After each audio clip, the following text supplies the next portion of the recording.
こんにちは。お元気ですか？いつも見てくださってありがとうございます。滝行行ってきました。無事、帰還いたしました。風邪ひくんじゃないか、倒れるんじゃないかと反対されて、大丈夫と言ったものの、本当に行けるのか、不測の事態が起こって行けなくなるんじゃないかと不安半分だったビビリの小川あんこ美容健康チャンネル、小川あんこです。どうぞよろしくお願いいたします。先に答えを言ってしまいますが、おすすめの水行場は、本滝寺です。大阪府能勢の本滝寺。とても丁寧に案内してくださるので、特に初めての滝行におすすめです。というわけで今回は、初めての滝行予約から当日まで、その流れとその結果、おすすめの水行場は、別名バイク寺と題して、実際の滝行の様子をお送りしたいと思います。ずっと滝行したいと思ってたのに、なかなかご縁がなかったんですが、不思議な出来事でご縁をつないでいただき、やっと実現しました。そのあたりのお話は動画で公開しています。説明欄に URL を入れておきますので、よろしかったらご覧ください。さあ、早速、滝行までにすること。まずは予約をしなくてはなりません。予約の方法は、1、本滝寺に電話する。2、日時を予約する。3、費用を確認する。4、持参物の確認。5、注意事項を聞く。以上。全然難しいことではないです。たかが予約です。が、私はこういうのがすっごく苦手でして、すでに修行は始まっていたのでした。本滝寺の滝行は、男性は第2土曜日、女性は第3土曜日の月1回ずつしかないです。希望日の前日までに予約の電話をしましょう。2回目以降も予約は必要だそうです。番号は間違えないように電話してくださいね。ご祈祷、指導料を合わせて4500円を用意すること。それ以外は持参物など特にないとのことです。注意事項を尋ねたら、開始時間が13時なので、その30分くらい前にお寺に着いて、申し込み用紙に記入すること。必ずノーメイクで来てほしいの2点を言われました。ところで、このお値段どう思われますか？お気持ちでと言われるところもあるとかで、それってお寿司の時間みたいでドキドキします。金額をはっきり言っていただけてとても気が楽でした。滝行の日とは別の日に本滝寺まで下見に行ってきました。お寺はすごく高いところにあるらしく、その高低差に目がくらみそうでした。風がなかったせいか寒くなく、雨の後で苔の緑が素晴らしく綺麗でした。そこに紅葉したもみじの赤。実際には写真よりもっと赤。別の場所ではイチョウの黄色。山々も紅葉して美しかったです。平日でしたのでお寺のカフェも開いていないし、人気もほとんどありません。もうなおのこと、一層ジブリの世界に迷い込んだみたいで貴重な体験でした。ところが、滝行当日はカフェも開店されていて、バイクも人もたくさん来られていました。下見の時の風情と全然違う。何よりすっごく寒い。風が強くて体感温度がすごく低い。今年一番の冷え込みだったようです。そんな中、人生初の滝行が始まるのでした。滝行の段取りですが、1、就業時間30分前までに到着。2、事務所受付で住所、氏名、年齢などを記入。年齢は満年齢ではなく、数え年齢で書きます。願い事は3つまで。3、ご祈祷指導料を納めます。この時有名な守護輪を2ついただきました。4、事務所横にある待合室に入って待ちます。トイレに行きたくなくてもこの待ち時間の間に行っておいた方がいいと思います。5、開始の合図は鐘の音。指示に従い、荷物は置いたまま本堂に移動。6、ご祈祷が始まり、太鼓や鐘の音に腹に響き、心を揺さぶります。私はお恥ずかしいことに、号泣、いいことですよ、と言っていただけましたが、下見の際の写真で振り返ると、駐車場を出て進むと写真1、石の鳥居があります。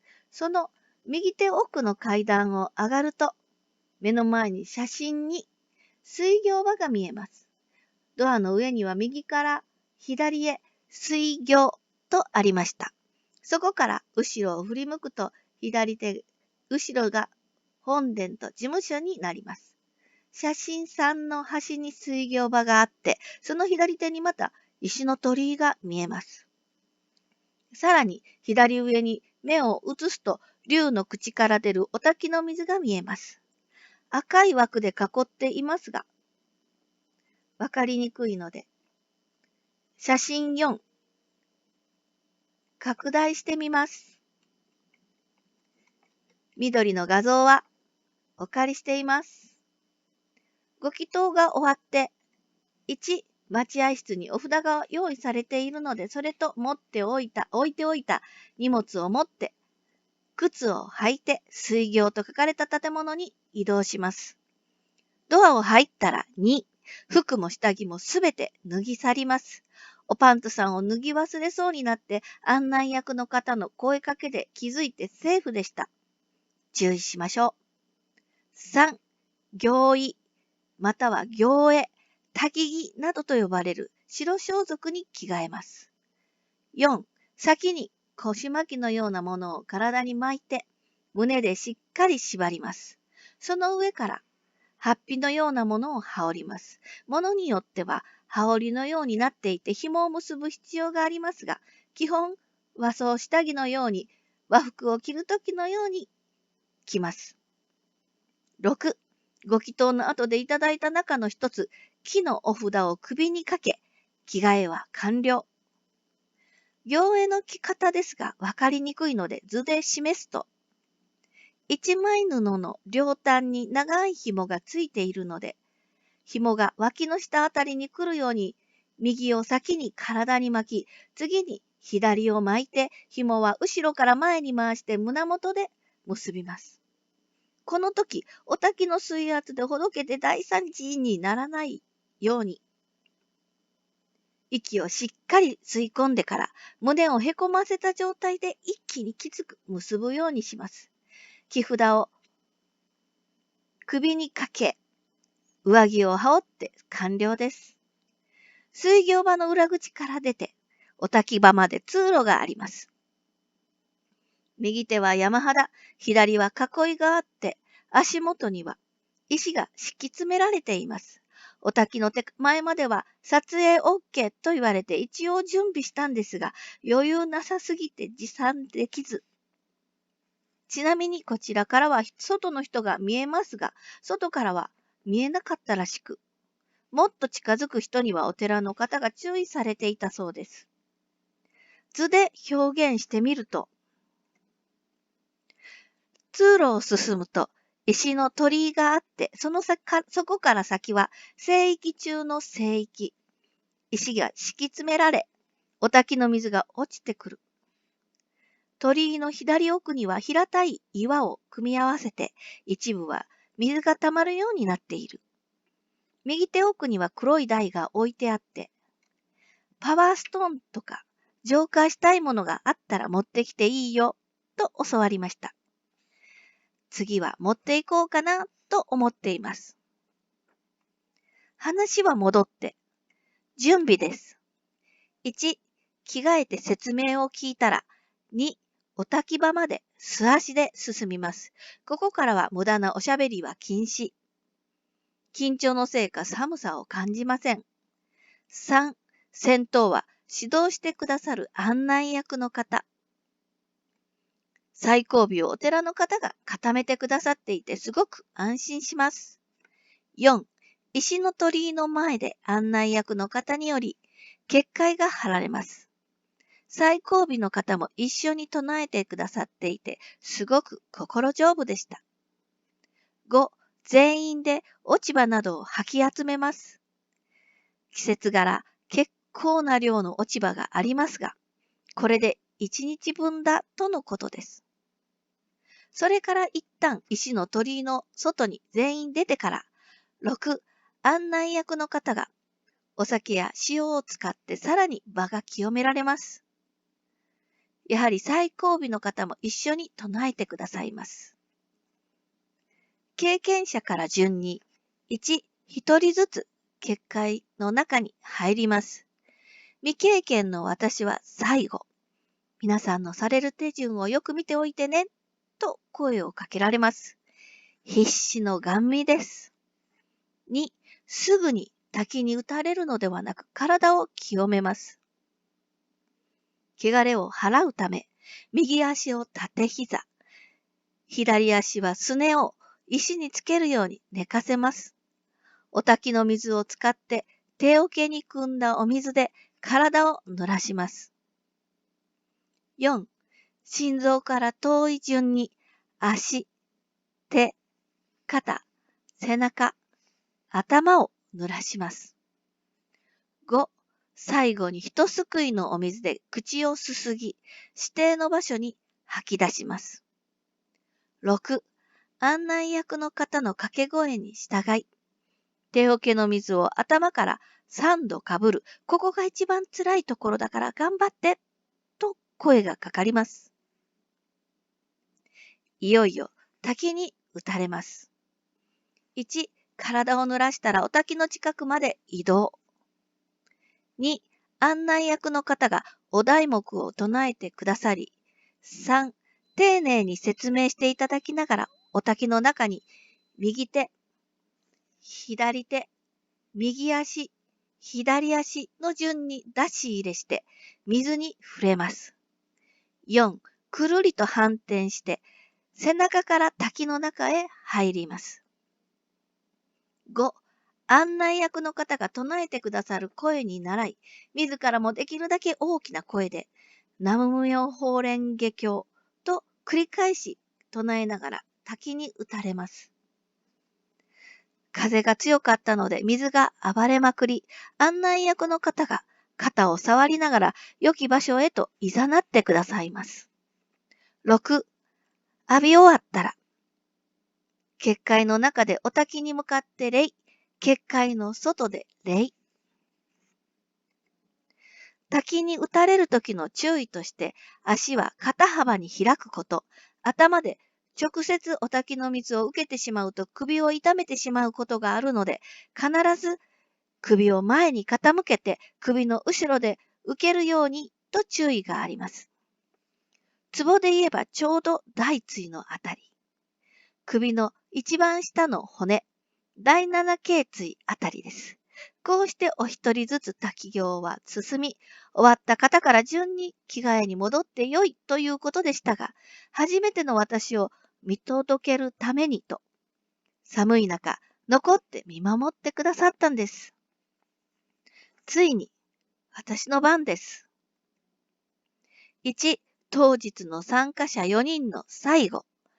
2、結界の中に入って体を清めます。あまり冷たさは感じない。頭から水をかぶるとき、1回目、前髪が気になったけど、2度目、3度目はもう気にならなかった。3、風に煽られ、お滝の水はやはり暴れておられます。4、指示されつつ、順に滝に触れてから、くるりと反転して背中から入ってお滝に。思った以上の衝撃です。冷たさはあまり感じないけど、衝撃がすごい。5、南無妙法蓮華経を必死で唱えるのですが、歯がガチガチなってうまく喋れない。舌を噛みそうな勢い。どのくらい時間が経ったのか。案内役の方の声は聞こえるけど、理解できずぼんやりしていたようで、滝の中から引っ張り出していただけました。もう終わりましょう、と言われていたんでしょう。6、結界の中と外で礼をして、先ほどの通路を戻るんですが、寒さはちっとも感じないのに、足がしびれているようで、生まれたてのバンビ状態。地面に足がついているのかどうかさえ曖昧で、上手に歩けなかったです。終わってから、案内役の方とお寺の方、お二人は、お滝の後始末をされています。1、本来は一人ずつ終わった順に戻って着替えますが、2、見守ってくださった方たちと一緒に裏口の外で、すべて脱ぎ捨てます。もう恥ずかしさも何も感じず、見事に潔くスッパーンと脱ぎました。それから3、バスタオルにくるまって水行場の中へ。バスタオルは用意してくださるんですが、次からは持参した方がいいかなと思います。皆さん持参されていました。4、お部屋の中がとっても暖かく、すぐに体の感覚が戻り、着替えやすかったです。5、ドライヤーもあるのですが、持参された方もありました。そのドライヤーも短時間で済み、髪の毛も思ったより早く乾いた気がします。空いていたドライヤーを使わないままの方もあるくらいです。6、そこからです。全員でいっぱいいっぱいお話をしました。私はほとんど聞いているだけのレベルの高い内容です。あまりの高尚さに、この人たち何者と思ってしまいました。もっともっと聞きたかったけど、私は LINE 交換だけして、皆さんはカフェでおしゃべりされたようです。ちなみに山の中なので電波があまり入らず、au だけギリ入りました。LINE 交換は QR コードを写メする方法で行いました。本当にすごい人たちとご一緒できたことだけでもすごいことです。また会いましょう。というかまた会うわよ。と予言されつつ、別れを惜しんだのでした。こんな風に盛り上がるのは稀だそうです。私が参加したのは11月。今年最後だったそうで、来年の4月まで滝行はお休み。年内に行けてよかった。ただただ楽しかった。辛さはなくて、また来たい。と思いました。清らかになれたか吹っ切れたか成長できたかと言われれば、あまり実感はないのですが、そういうものだそうです。時間をかけて実感できそうな予感はしています。願えばきっと叶う。ということで、今回はこれでお開きとさせていただきます。お役に立てましたでしょうか？楽しんでいただけましたでしょうか？ぜひぜひ、いいねボタン、チャンネル登録ボタンをポチッとよろしくお願いいたします。ポチッと押していただけると、私おがんこも浄化されることでしょう。最後までご覧いただき、ありがとうございました。さらに、若々しく美しく、元気で楽しくなられますように。